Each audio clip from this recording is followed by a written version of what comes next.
కావాల్సిన పరిస్థితి అయితే కనబడుతుంది.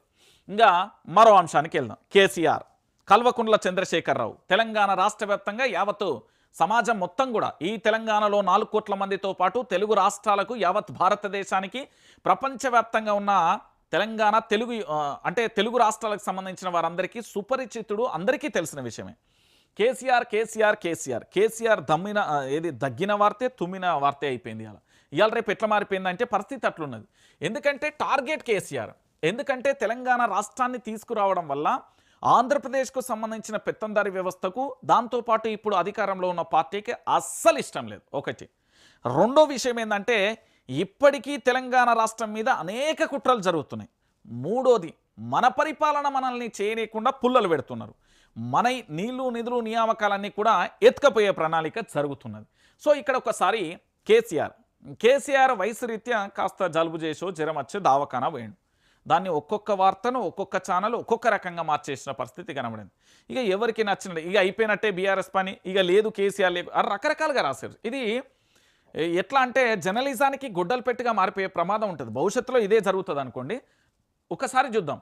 యశోదో దవాఖానా నుంచి డిశ్చార్జ్ అయ్యి నందినగర్కు చేరుకున్న బీఆర్ఎస్ పార్టీకి సంబంధించిన అధినేత కేసీఆర్ను మాజీ మంత్రి నిరంజన్ రెడ్డి, ఈయనే ఎమ్మెల్సీ నవీన్ రెడ్డి, దాంతోపాటు మాజీ ఎమ్మెల్యేలు జైపాల్ యాదవ్, గువ్వల బాలరాజు, పార్టీ సీనియర్ నేత రావుల చంద్రశేఖర్ వీళ్ళందరూ పోయి కలిసిలు.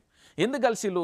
మొన్న పానం మంచిగా లేదు కదా, సారు మంచిగున్నారా, మరి ఎట్లున్నది ఏం కథ అని యోగక్షేమాలు అడిగి తెలుసుకున్నారు. ఎందుకంటే గులాబీ పార్టీ అధినేత కాబట్టి వీళ్ళందరూ కూడా పార్టీలో ఉన్న వ్యక్తులు కాబట్టి వాళ్ళ నాయకుడికి సంబంధించి ఎట్లున్నాడు ఏం కథ అడిగే ప్రయత్నం చేసిళ్ళు.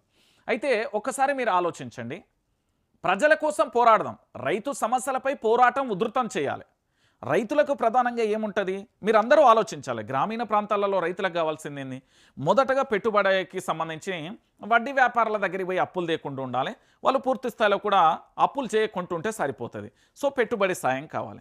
పండించిన పంట ఏదైతే ఉందో దానికి గిట్టుబాటు ధర, దానికంటే ముందు ఆ పంట ఏదైతే ఉందో ఆ పంటకు సంబంధించిన విద్యుత్ కానీ నీరు అందితే సరిపోతుంది. ఆ తర్వాత పండించిన పంటకు మద్దతు ధర, ఒకవేళ అక్కడ రైతుకు సంబంధించి ఏదన్నా జరిగితే పూర్తి స్థాయిలో కూడా ఏంది అంటే పూర్తిగా కూడా అక్కడ రైతు బీమా, చనిపోతే భవిష్యత్తు, ఇలాంటి రైతులకు సంబంధించిన అనేకం కూడా పూర్తిగా కూడా కావాల్సిన అవసరం ఆవశ్యకత ఎంతైనా ఉంటుంది. సో ఇక్కడ ఒకసారి చూడండి, ఇది రైతుల మీద పోరాటం ఉధృతం చేయాలి అన్నాడు. ఎందుకంటే ఆల్రెడీ 4 విడతలలో ఇవ్వాల్సిన పెట్టుబడి సాయం ఎగ్గొట్టిల్లు, ఒకే విడతలో చేస్తానన్న రుణమాఫీ చేయలేదు, బోనస్ ఇస్తానని చెప్పి కేవలం సన్నాలకే పరిమితం చేసిలు. సో దీన్ని బీఆర్ఎస్ ఏంది అంటే అస్త్రంగా వాడి యుద్ధం చేయబోతున్నది. పదవులు అధికారం ఎవ్వరికీ శాశ్వతం కాదు. మీరు ఒకసారి ఆలోచించండి. ఏది ఈ రోజు నుండి కాదు, చాలామంది ముఖ్యమంత్రులు పనిచేసిలు, చాలామంది ముఖ్యమంత్రులను మనం చూసాం. ఈ తెలంగాణలో దాదాపుగా ఇప్పటి వరకు ముఖ్యమంత్రులకు సంబంధించి చాలా వరకు కూడా మనం చూసిన పరిణామాలు కూడా చూసాం. గతంలో కూడా చూసాం. ఒక్కరిద్దరు కాదు, మీ అందరికీ తెలుసు. నీలం సంజీవరెడ్డి కానుండి మొదలు పెడితే ఇయాలున్న మన రేవంత్ రెడ్డి వరకు దాదాపుగా 21 మంది ఈ తెలంగాణ రాష్ట్రాన్ని అంటే ఉమ్మడి ఆంధ్రప్రదేశ్ నుండి ఇప్పటి వరకు పరిపాలించలు.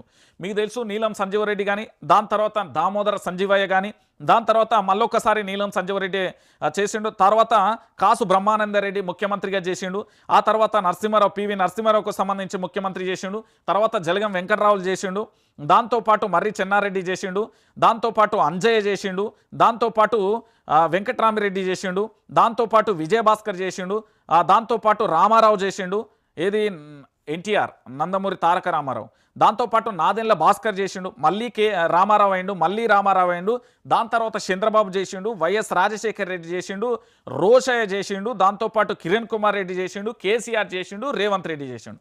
సో ఇదంతా ఎందుకు అంటే ఇప్పటి వరకు చాలామంది ముఖ్యమంత్రులు పనిచేసిలు, భవిష్యత్తులో కూడా ఇంకా ముఖ్యమంత్రులు అవుతారు. కొత్త వాళ్ళు అంటే పదవులు అధికారం శాశ్వతం అనుకుంటే అది ఇంకా వాళ్ళ విఘ్నతకే వదిలిద్దాం. సో ఇక్కడ కావాల్సింది ఏంది? ప్రజలు సంతోషంగా ఉండడం, పరిపాలన అద్భుతంగా ఉండడం. నేను చెప్పిన ఎవరైతే 21 మంది ఉన్నారు కదా ముఖ్యమంత్రులు ఇప్పటి వరకు, అంటే రేవంత్ రెడ్డితో కలిపి 21 మంది, ఈ 21 మందికి సంబంధించి పూర్తి స్థాయిలో కూడా వాళ్ళు అందరూ కూడా 21 మంది కూడా పరిపాలనలో ఎవరు అద్భుతం అంటే ఇట్లా టక్కున చెప్పేటట్టు ఉండాలి. ఇక పాలమూరు జిల్లాకు చెందిన నేతలతో కేసీఆర్ అయితే మొత్తానికి కాసేపు ముచ్చట పెట్టిండు, ఏంది చిట్చార్జ్ చేసిండు. ఇక దవాఖానా నుండి డిశ్చార్జ్ నందినగర్లో బస కేసీఆర్ను కలిసిన పార్టీ ప్రజాప్రతినిధులు నేతలు. అయితే ఇక్కడ ఒక అంశాన్ని కూడా మీరు చూడాలి. బీఆర్ఎస్ పార్టీకి సంబంధించిన అధినేత ఎవరు? కేసీఆర్. ఒకసారి కేసీఆర్ని మీకు చూపెడతా. కేసీఆర్ని మంచిగా చూడుర్రి. కల్వకుంట్ల చంద్రశేఖరరావు 14 సంవత్సరాల పాటు విపక్షంలో ఉండి 10 సంవత్సరాల పాటు అధికారంలో ఉండి తెలంగాణ రాష్ట్రాన్ని తెచ్చిన ఏకైక మొనగాడు మగాడు. Okay, clear cut. ప్రజలకు సంబంధించి రైతు పెట్టుబడి విషయంలోనైతేనేం, రైతులకు సంబంధించిన బీమా విషయంలోనైతే, ఉచిత కరెంట్ అయితేనేం, సాగునీళ్ళు అయితేనేం రైతులకు న్యాయం చేసిండు. హైదరాబాద్ బ్రాండ్ విలువను పెంచిండు. దాంతోపాటు సంపద సృష్టించిండు. మత్స్యకార సంపద కానీ, పశు సంపద, వ్యవసాయం దండ కాదు పండగ చేసిండు. ఈ ముఖాన్ని ఒకసారి గుర్తుపెట్టుకోరు. ఈయన మీద ఉన్న ప్రేమతోని ఈ దంపతులు ఎవరు, ఈయన పేరు మీ అందరికీ తెలుసు కదా, జక్కుల చిరంజీవి, చిత్ర, వీళ్ళ దంపతులకు సంబంధించి వీళ్ళకు కుమారుడు పుడితే బీఆర్ఎస్ పార్టీ అధినేత కేసీఆర్ మీద ఉన్న అభిమానంతో వాళ్ళ కుమారుడికి కేసీఆర్ అని పేరు పెట్టుకున్నారు. అంటే ఒకసారి చూడండి, ఒక వ్యక్తికి ఈ తెలంగాణలో ప్రేమ అనురాగాలు ఎట్లుంటాయంటే నిదర్శనం. ఒక వ్యక్తి అంటే కేసీఆర్ పరిపాలన చూసి కేసీఆర్కు సంబంధించి ఎట్లున్నారో మీరు చూసారు. ఫ్రీ బస్ వల్ల ఏం జరిగింది? ఆటో డ్రైవర్ల జీవితాలు అస్తవ్యస్తంగా మారిపోయినాయి. ఆ ఫ్రీ బస్ వల్ల ఎవరికి నష్టం? ప్రజలకు నష్టమే, అందరికీ నష్టమే. ఎందుకంటే మీరు మళ్ళీ ఆలోచించండి, ఫ్రీ బస్కు సంబంధించి నడపాలంటే ఆ బస్సుకు సంబంధించిన డ్రైవర్కి అయితే జీతం ఇవ్వాలి కదా, కండక్టర్కు జీతం ఇవ్వాలి కదా, ఆ డిపోనైతే మనం మేనేజ్ చేయాలి కదా, దాంతోపాటు దాన్ని రిపేర్లు అవన్నీ చేయాలి కదా. ఈ భారం అంతా ఎవరి మీద పడుతుంది? మళ్ళీ ఆటోమేటిక్గా కాంగ్రెస్ పార్టీల మీద పడుతుంది, బీఆర్ఎస్ పార్టీల మీద పడుతుంది, బీజేపీల మీద కాదు, తెలంగాణలో ఉన్న 4 కోట్ల మంది ప్రజల మీద పడుతుంది. ఆటోమేటిక్గా మనం అందరం ఏం చేయాలి? పన్నుల రూపంలో ఇతరత్ర మళ్ళీ ముక్కుబిండి వసూలు చేస్తారు. కాబట్టి ఈరోజు ఏమైపోయిందంటే ఆ ఫ్రీ బస్ ఎఫెక్ట్ అనేది ఆటో డ్రైవర్ల జీవితాల మీద పడితే చాలామంది ఆటో డ్రైవర్లు ఆత్మహత్య చేసుకున్న సంఘటనలు చూసాం. కొంతమంది ఇక వాళ్ళ బతుకు ఎట్లా మారిపోయిందో మీ అందరికీ తెలుసు. ఆటో డ్రైవర్లు అంటే వాళ్ళని ఇంకా నిజంగా వాళ్ళ కాలు మొక్కిన తప్పులేదు, వాళ్ళ కష్టం వర్ణాతీతం. ఓ పక్కన ఫైనాన్స్ ఓడు, ఇంకో పక్కన గిరిగిరి అయిన, ఇంకో పక్కన రెంటు, ఇంకో పక్కన ఇల్లు, భార్య, పిల్లలు, ఇవన్నీ సాకలేక నానా కష్టాలు పడుతున్నారు. సో ఇలాంటి పరిస్థితులను అన్నీ చూసి ఇక నా కొడుకు కేసీఆర్ పేరు పెట్టుకుంటా అని పెట్టుకున్నాడు. ఇది అభిమానం. కేసీఆర్ అంటే అది అభిమానం. అందరి లెక్క ప్రమోషన్లు గిట్ల కాదు, కేసీఆర్ మీద ఉన్న ప్రేమ అది. ఇక దాంతోపాటుగా చాలామంది కేసీఆర్ పథకాలు మీరందరూ కూడా ఆలోచించాలి. నేను 3 రాష్ట్రాలల్లో, ఏ రాష్ట్రాలను నేను చెప్తా, ఒక 3 రాష్ట్రాలల్లో పూర్తి స్థాయిలో కూడా మీ అందరికీ తెలిసినాయి. ఎందుకంటే ఈరోజు పూర్తి స్థాయిలో కూడా తెలంగాణ రాష్ట్ర వ్యాప్తంగా కూడా 3 రాష్ట్రాలకు సంబంధించి రైట్ 3 రాష్ట్రాలకు సంబంధించి చాలా స్పష్టంగా చూడండి. తెలంగాణ రాష్ట్రం మనది, ప్రత్యేక తెలంగాణ రాష్ట్రాన్ని తీసుకొచ్చిన తర్వాత కేసీఆర్ చాలా సంక్షేమ పథకాలు పెట్టిండండి. ఆ సంక్షేమ పథకాల విషయంలో మీ అందరికీ మళ్ళీ గుర్తు చేస్తున్నా, రైతులకు సంబంధించి కానుండి మొదలు పెడితే అన్ని వర్గాలకు చూసుకుందాం. దాంట్లో కొన్ని పథకాలను సెంట్రల్ కాపీ కొట్టింది, పక్క రాష్ట్రాలు కూడా కాపీ కొట్టినాయి. మీ అందరికీ తెలుసో లేదో ఇది నిజం. కేజీ టు పీజీ విద్యనైనా, లేకపోతే మిషన్ భగీరథ అయినా, అంటే ఇంటింటికి నల్లా, దాంతోపాటు మిషన్ కాకతీయాలు అంటే చెరువులను పూడిక తీసేది, కానీ దాంతోపాటు చాలా విషయాలలో కూడా రైతులకు సంబంధించిన ఏది పెట్టుబడి సాయం విషయంలోనైనా, రుణమాఫీ అయినా, నిరుద్యోగ వృత్తి, ఇట్లా చెప్తున్నా కొన్ని పథకాలను కాపీలు కొట్టిన ఇతర రాష్ట్రాలు కేంద్రానికి సంబంధించి. సో ఆంధ్రప్రదేశ్లో కేసీఆర్ పథకం వచ్చింది. ఏంది? కేసీఆర్ కిట్. ఇది మన దగ్గర తీసేసారు. మీకు తెలుసో లేదో, కేసీఆర్ కిట్టు మాదిరిగా ఇక్కడ ఎన్టీఆర్కు బేబీ కిట్ అని పెట్టిలు. అమల్లోకి తెచ్చిన కూటమి సర్కార్ ఏది? ఆంధ్రప్రదేశ్ ముఖ్యమంత్రి నారా చంద్రబాబు నాయుడు గారి ప్రభుత్వం, అక్కడ ఉండే బీజేపీ, జనసేన, తెలుగుదేశంతో కలిసి వచ్చిన కూటమి. ఆ కూటమి ముఖ్యమంత్రి ఎవరు? నారా చంద్రబాబు నాయుడు గారు.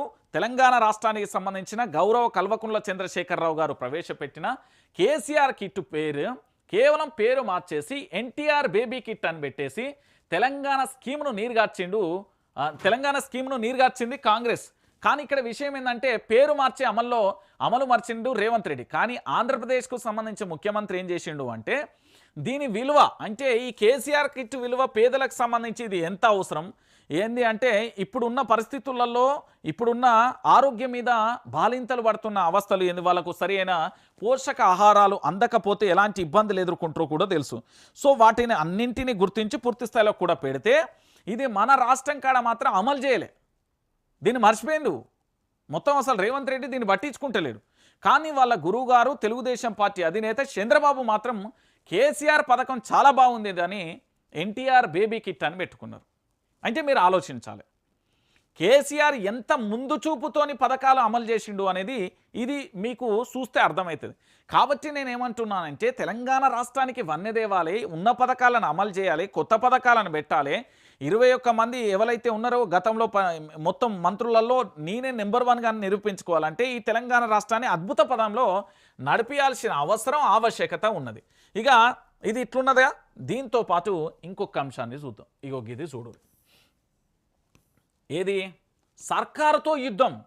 ఆల్రెడీ 3వ ప్రపంచ యుద్ధం జరుగుతుందని అక్కడ అన్ని రాష్ట్రాలకు సంబంధించి పొరుగు రాష్ట్రాలలో ఇతర దేశాలలో యుద్ధం జరుగుతుంది.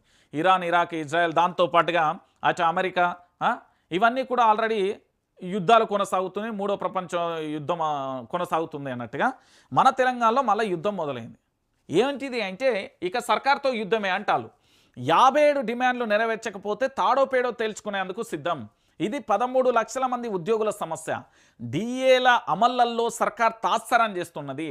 డబ్బులు లేవంటే ఏడాదిన్నర ఆగినాం. టీజీఓ రాష్ట్ర అధ్యక్షుడు ఏమని ఏలూరుకి సంబంధించి చాలా స్పష్టంగా చెప్పిండు. మరి మా ఏదైతే డిఏలు ఉన్నాయి కదా, మా డిఏల సంగతి ఏంది? మా 57 డిమాండ్లు ఎప్పుడు నెరవేరుస్తారు? డిఏల విషయంలో డబ్బులు లేవంటే ఆగినాం. డబ్బులు లేవని చెప్తాళ్ళు, పబ్లిసిటీ చేస్తాళ్ళు, యాడ్లు ఇస్తాళ్ళు, అడగోలుగా ఖర్చు పెడుతుర్రు, మళ్ళీ పైసలు లేవని చెప్తుర్రు. ఇది వీళ్ళ వాదన. కాబట్టి మా డిఏలు మాకు ఇవ్వాల్సిందే. మీరు ఏ గ్రహం దగ్గర పోతారా, ఏ రాష్ట్రం దగ్గర పోతారా, ఏ సెంట్రల్ దగ్గర పోతారా, ఏ దేశం పోతారో మాకు సంబంధం లేదు.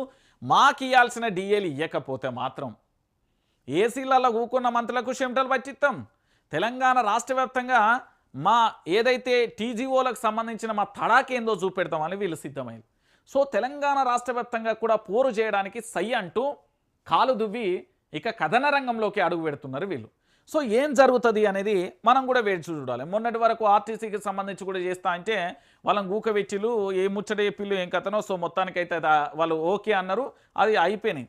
మరి ఈ టీజీఓలు ఏం చేయబోతారు? ఈ టీజీఓలకు సంబంధించి వీళ్ళతోని పూర్తి స్థాయిలో వీళ్ళు ఇట్లనే అంటే కంటిన్యూ చేస్తారా, ఏం జరుగుతుంది అనేది మనం వేచి చూడాలి. మొత్తానికైతే ఇది ప్రభుత్వానికి భారీ ఎదురు దెబ్బ అని చెప్పొచ్చు. ఇక దీంతో పాటు మీ అందరికీ తెలుసుగా